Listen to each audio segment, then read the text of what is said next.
promise that your visual is safe for work, but I can't promise that what comes out of my mouth will be.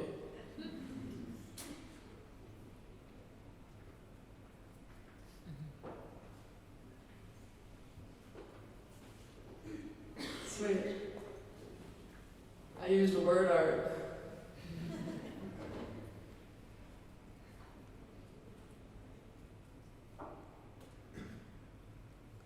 Oh, do I not get the clicker? Okay. Shit, I have so many slides. It was not well planned.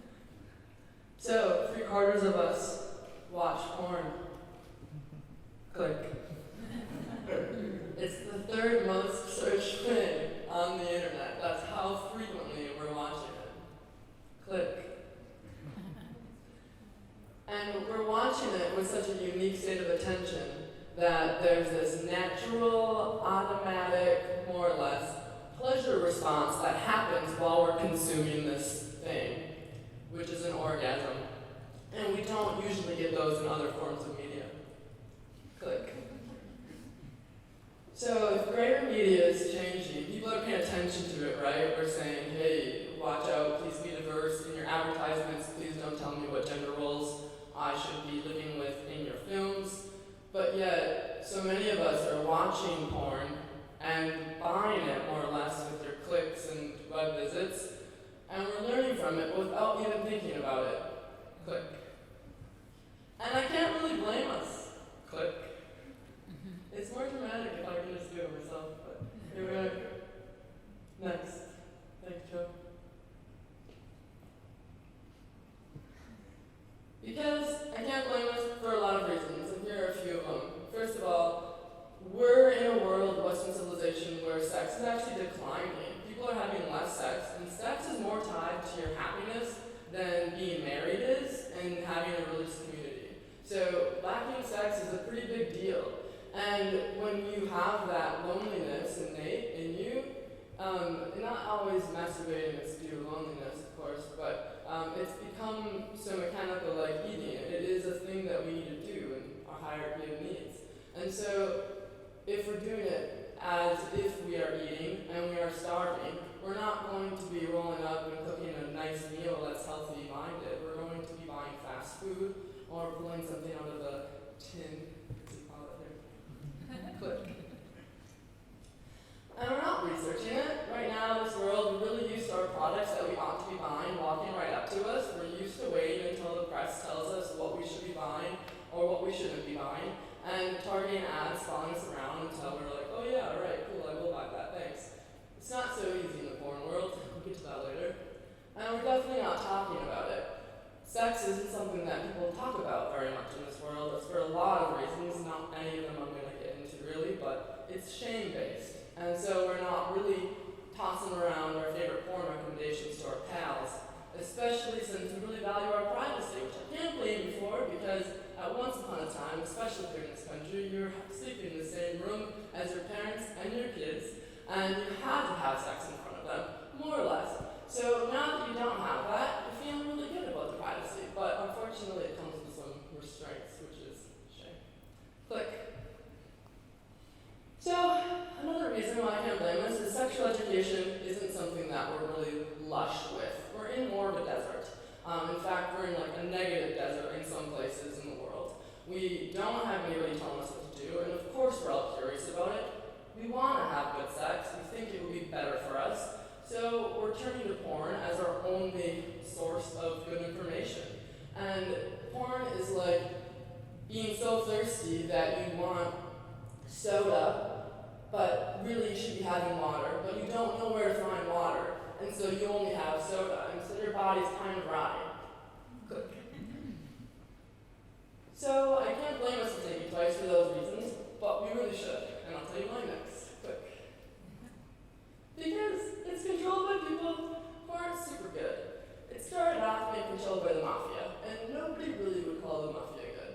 But then in the internet phase of life, the tech bros of the early 2000s who got lucky and decided to make porn on the internet got a lot of money really quick. And then when business restrictions popped in and were like, hey, no, this adult content thing isn't going to work out so much. Let's put some rules on here. Those people already had a lot of money, and so they could deal with the rules. And now when competition is trying to come into the marketplace, it's a lot harder. And so the people who first started off and were lucky, which were a bunch of white men, they're the ones who are in charge of what we're seeing next. So we're all learning a single story. It's their story. And what they're telling us is who has sex, what kind of sex they have, who deserves to have sex, who enjoys sex, how it is enjoyed, who, and what you say during it. So we're all learning behavior. We're accidentally learning gender roles, how to be a lover, and what language to use in love and in sex through this. Click. And like I mentioned earlier, people are having less sex. Click. And sexual repression is unfortunately tied to authoritarianism, violence, and sexism. Which makes some sense, eh? Click. And what's most scary to me personally is that it's affecting new generations more than anyone else. Right now, kids are growing up in that sexual education desert, like I mentioned, and they're not knowing where to turn. Their parents most often aren't talking to them, but well done. So what they do is go onto the internet, and yeah, there's going to be potentially restriction in that space, but guess what? Twitter is the biggest place to find porn right now. That's where it's really cool to find porn. So young kids are going to always have access to it. It's not going to be stopped when you start restricting where you can find it. So when they go to the home page, what they're finding is this algorithmic clickbait fest of the most crazy and insane things that encourage people to be on their site, and they think that's normal. So right now, kids, or back in the day, kids would think, oh, holding hands, solid, kissing, great next step, a little over the clothing, awesome. But I kid you not, kids think that anal is like first go. So the world is changing, and porn is a little bit to blame, but it's not bad. Click. I decided to market porn to change all this, because there are good people in the world who make super solid porn. And porn, like I was saying earlier, is fairly necessary. I wouldn't say it's necessary for everybody. 3/4 of us, I think, is solid, but anyways. If you market good porn, I'm just trying to solve this with supply and demand. Market good porn, more people want good porn, more people watch good porn, then the people who have the biggest control of the market start showing more good porn to get that audience back. Click. But Cindy Gallup identified this a decade ago. Click. Does everybody know Cindy Gallup? She's super badass. She's been dubbed the patron saint of women in advertising, so it feels fairly relevant. She's a champion for diversity in business, champion for equal pay. She used to be the president and chairman of the New York office of BBH, and was their global CMO. Amazing person, and I work for her. And through her personal experience with her own sex life, she learned something. And I like to think about it as an accidental study, like she had these variables, and the control was young men, but their birth year changed a bit, and that is not by any means how she describes it, but it kind of happened that way, right? Where she's sleeping with younger men, and suddenly learned something by their behavior. Click. She announced at a TED Talk that young men that she was sleeping with started asking her more frequently, and it hadn't happened in her past sexual career, and at this time in her life, she was in her mid-40s, they started asking her if they could come on her face, and she was like, no, thank you very much, I wouldn't like that. And if that's something you enjoy, go for it, of course, but Cindy didn't want it, and it was weird to her that people started asking for it, and it had never happened in her space before. And so she noticed, like, that there was something to be done about this. She learned that people were learning from porn and exhibiting what they had learned without even considering what would please them themselves. They hadn't thought about what I would enjoy to do, and that they just did what they saw being done. Click. So she made this company. It's called MakeLoveNotPorn. And what it is a social media site, more or less, but for your sex life. So you share real-world sex videos, or you log on and just have share real sex videos and you just watch them. You can do that on regular social media too, but it's less frequent. People do it a lot on our site. So no pressure, you don't have to share sex videos at all. Click and then play the video, please. MakeLoveNotPorn is the world's first and only human-curated, user-generated social sex video sharing platform.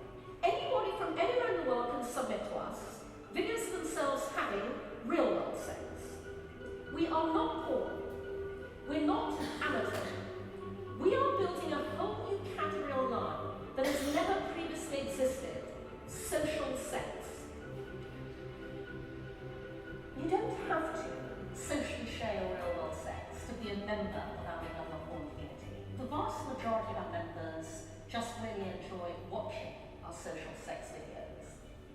When people hear our name, Make Love Not Porn, they think everything that we have is slow, sensual, and romantic, and love-making, and yes, but also there's a ton of other stuff on our site as well. We also have love sex, we have kink, we have a whole breadth of different kinds of sex people have, and the only thing that we require is that it's real and that they're enjoying it. Being able to see actual real-world diversity in the way that people have sex, the bodies that are having sex, representation matters on all platforms. And it's not just a hashtag. Hi everyone, it's Leona. Hope you guys watch Hope you enjoy. Why not give it a shot? You didn't just like it. I think MakeLoveNotPorn videos are sexy because they're truthful, they're raw and ridiculous. That truth, that honesty is sexy. MakeLoveNotPorn is not simply something you watch. Our members tell us that we save their marriages. We hear best sex since our wedding night.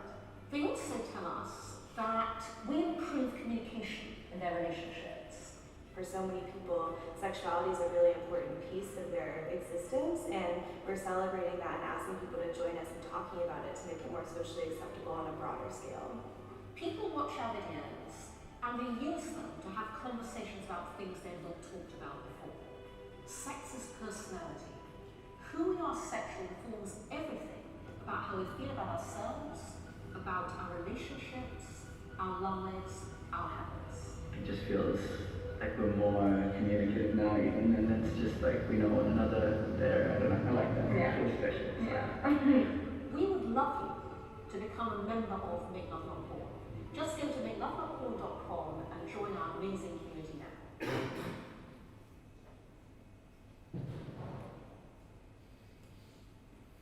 Click. This company really has the potential to change the world. I don't know if the music just does it, but I get chills every time. Click. And it really already is. I'm going to show you some cool quotes from our members. Our membership is full of rad people who are just so raw and honest. The people who share videos with us, we call them our Make Love Not Porn stars, are honestly remarkable humans. And digging through this mess of videos, you realize how interesting and rich this world is in the way that people love and express themselves. It's really remarkable, but click. So we help people save marriages. Not these people, they've been married and super solid, they make videos with us. All of the images aren't really related to the quotes. I just put them there for you to get a little bit of a glimpse into some of the video content we have on the site.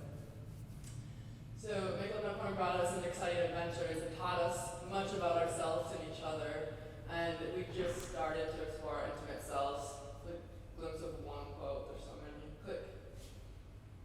It's helped men shed guilt, a freedom from self-denigration that was as orgasmic as the orgasm itself. Click. We've helped unsatisfied women find voices and find satisfaction themselves. This top one I love so much. She had a hookup with a guy, and there goes, "You, sir, have a lot to learn that I do not have time to teach. I suggest you find yourself a girlfriend or start watching MakeLoveNotPorn." What a lady. And then this other woman said, "I started liking myself more." And this is just a little glimpse of her overall story. But through watching videos, she found a greater like in herself and started to feel more confident in bed. that she wanted to make communication a cornerstone, even if it meant she had to initiate it herself. Click. We help men learn to wank better. I never used to say wank, that's a new thing I got from this country. Thank you. Yeah. This is actually really fascinating to me. I've gotten so many stories about this where men had never even considered watching, or straight men had never considered watching a video of another man masturbating. It just hadn't occurred to them until they saw someone else had done it, and then they did, and they're like, holy shit, there's a whole other world out there that I hadn't even considered. Like, this is all private until now. This guy didn't know he'd be having so much fun, and there's other people who are like, I didn't know I could do that, or this, and there's more quotes like that on our blog. Thanks. We helped a lot of people who have suffered from different sorts of cancers find ways to explore their own intimacy after they didn't have the ability to afterwards. Specific stories where people have such a rigid view of what sex is, it's all about penetration, and this couple here were no longer able to have penetrative sex with his own penis. And so this is a beautiful story. It was so much longer and actually made me tear up a bit about how they were able to explore intimacy in other ways. And my husband with ED, erectile dysfunction, satisfied me in ways that were never achieved in the past. We found ways to get him to orgasm without erection. So that was stuff that they had never even thought possible. Like, they weren't having sex for over a year after the surgery. They found ways to through our site. It's so beautiful. And with breast cancer, this woman, she was just feeling down on herself and doesn't know how to be intimate at this point in time, and so she still hadn't gotten there when she wrote into us, but just feeling less alone finally when she came to our site and didn't necessarily feel as needing of that connection. Post-baby libido, wrapped back up. The movies made her feel accepted and comfortable, also turned on. So finding a way to be back into your sexual life. Click. And this one was really beautiful. For most of my years, it's been all guilt and shame. What a waste. The other day I watched Olivia and Last Fire and was practically moved to tears. That's these two. I did tie this one up with them, really.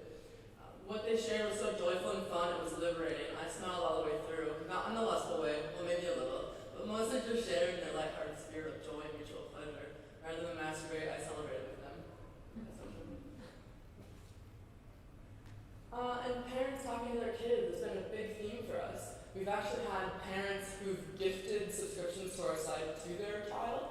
I don't know the exact age, it's always based on what parents want to do with their kids, but saying like, I know that you're going to watch porn. I want you to do it somewhere where it's a more realistic example of what really goes on in the real world. And so they initiated that conversation for personal experience and exploration by making that a gift and sending it digitally so that they didn't have to face-to-face, which personal pleasure. Why can't I remember personal opinion? This one I thought was really sweet, especially the part about the daughter. She said that her daughter is flirty like her mom, but she deserves to grow up in a world where she isn't expected to perform like a porn star, and she shouldn't have to be bullied into sending sex videos with big potential love interests.